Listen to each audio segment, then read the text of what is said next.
I never thought I'd be the type of person to engage in malicious compliance. But when it comes to dealing with people who think they know everything, sometimes you have to show them who's boss. And that's exactly what I did when I went to a party hosted by my friend Alice. Alice, a 26-year-old woman, is one of my closest friends. We've known each other since we were kids, and she's always been the life of the party. I'm not much of a party person myself, but I figured I'd make an exception for Alice's party. When I arrived, I was greeted by Alice's boyfriend, Mike. Mike is a bit of a know-it-all, and he loves to show off his supposed expertise in every field possible. He's 28 years old and thinks he's the smartest person in the room at all times. "Hey, how's it going?" Mike said as he greeted me. "It's going great," I replied with a sarcastic grin. "I'm just here to party with all the experts in the room." Mike looked a bit taken aback by my comment, but he quickly recovered and continued to boast about his knowledge of politics, technology, and just about everything else.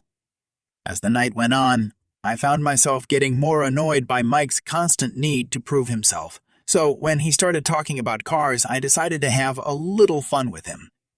"You know, Mike," I said, "I just got my oil changed, and the mechanic told me that my engine was about to fail. I'm not sure what to do about it." Mike immediately perked up. "Oh, I know all about engines," he said. "What kind of car do you have?" "I have a Toyota Camry," I replied, knowing full well that Mike would tell me that Toyotas have the most reliable engines.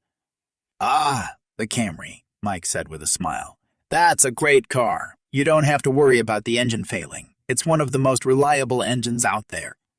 "Are you sure?" I asked with a smirk, because the mechanic seemed pretty convinced that it was about to fail.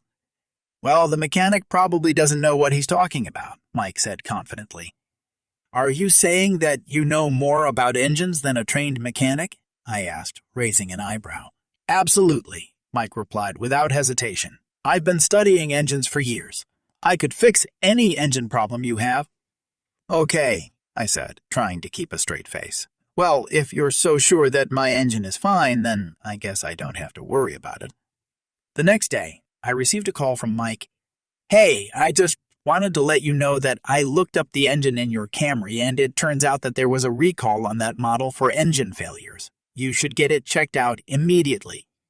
"Thanks for the heads up, Mike," I said, trying to contain my laughter. "I guess you really do know more about engines than a trained mechanic."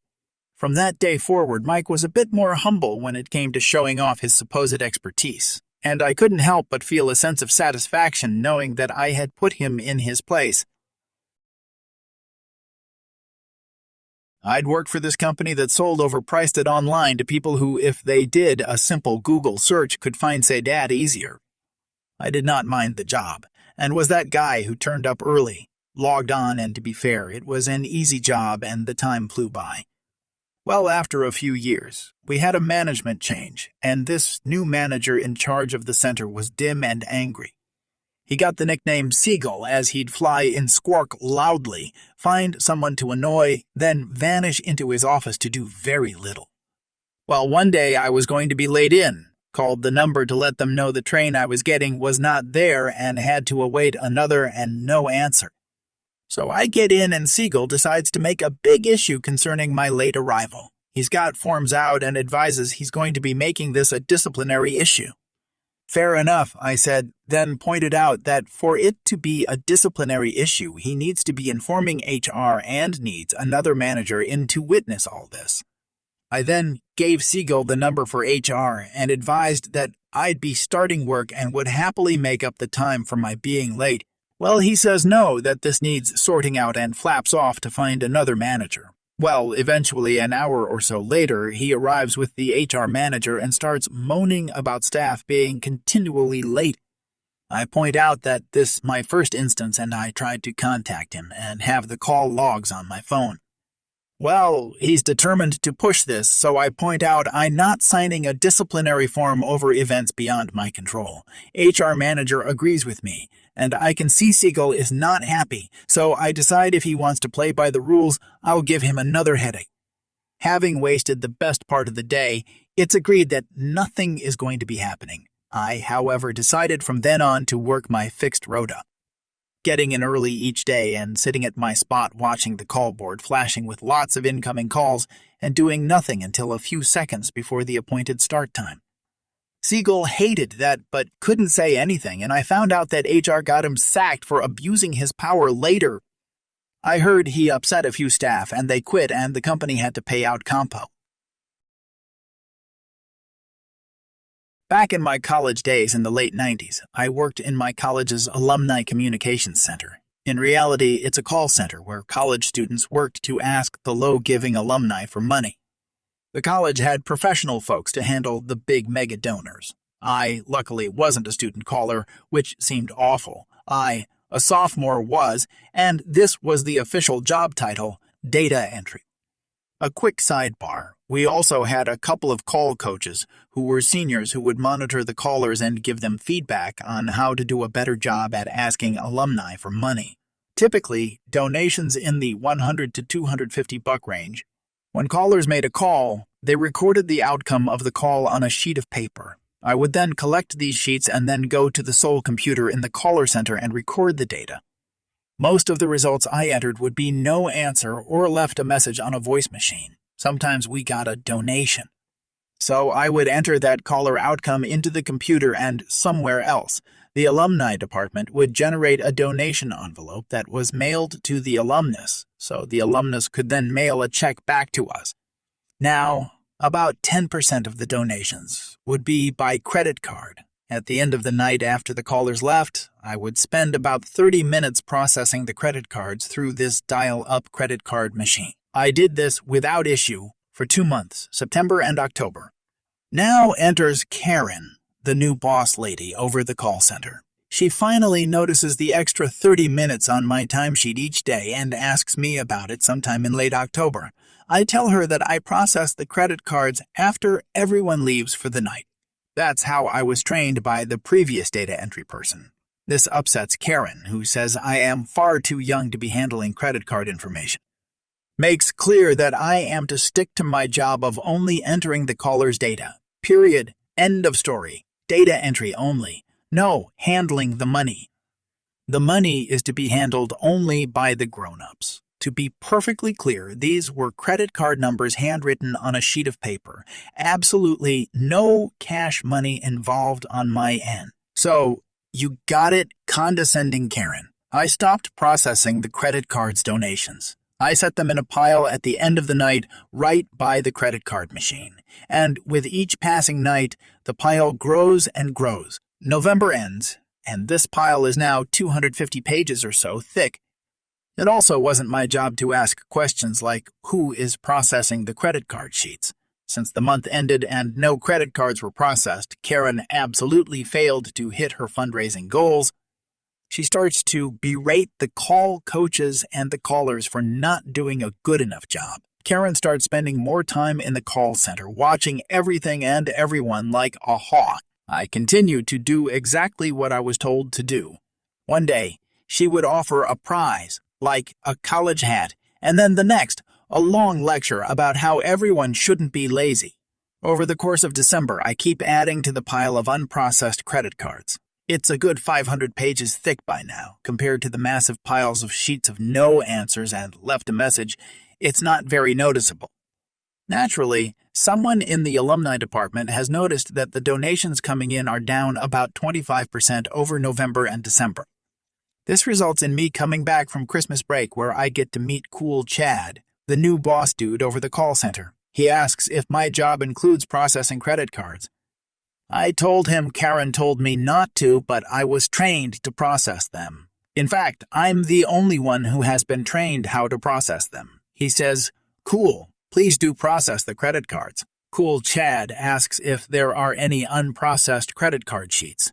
"Oh yeah, there are." Cool Chad then asks me if I could get this done over the next couple of weeks. "Oh, sure, no problem." I spent several hours over a couple of Saturdays processing the credit cards. Cool Chad has the absolute best January ever in the history of the call center. The quotes are paraphrasing. It has been over 25 years. Why is Cool Chad Cool Chad? In February, Cool Chad gave me a raise from $8 an hour to $10 an hour. Thanks, Cool Chad. TLDR, new boss says something isn't my job. I don't do it. She gets fired, quits, or is forced to resign. Work for a bank chain, and we have opening procedures where two cars follow each other to do a drive around before someone walks inside and gives an all clear.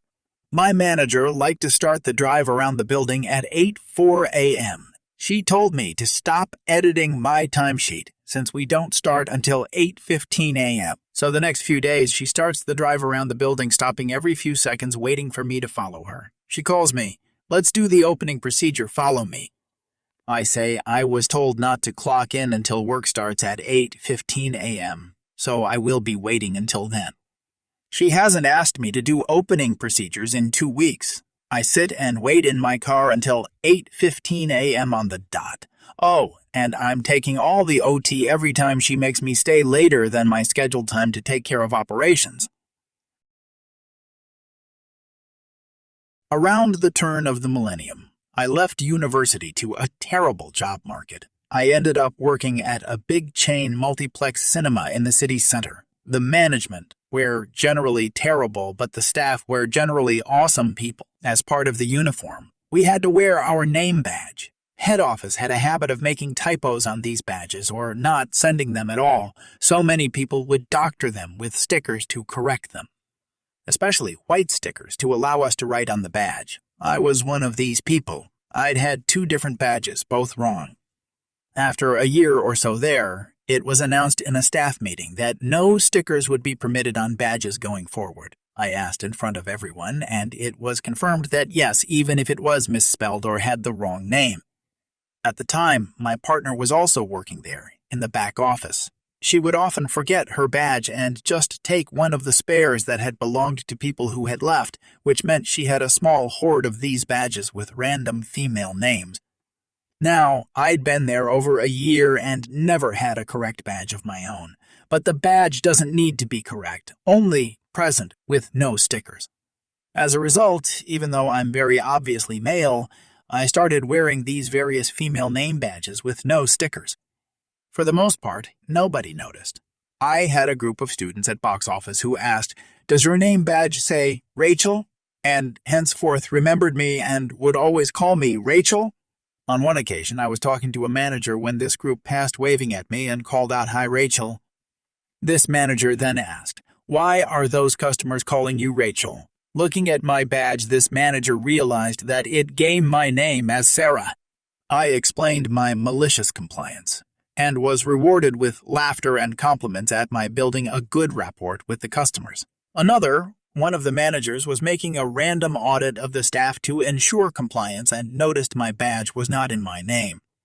They tried to tell me off for not wearing my one badge, and I pointed out that I'd never had a badge with my own right name on it, and we're no longer allowed to fix this with stickers, so I was complying with the rules to wear a badge, even if it's not got the right name on it. This manager brought me a badge order form that day, but I'd scored full points. One day, the head of the cinema noticed, and I told them that I'd never had a badge with my own right name, and they wouldn't allow me to correct it myself. If they got me a right name badge, I'd happily wear it. When I left the place after 2.5 years, I was still without a correct badge and still in malicious compliance mode.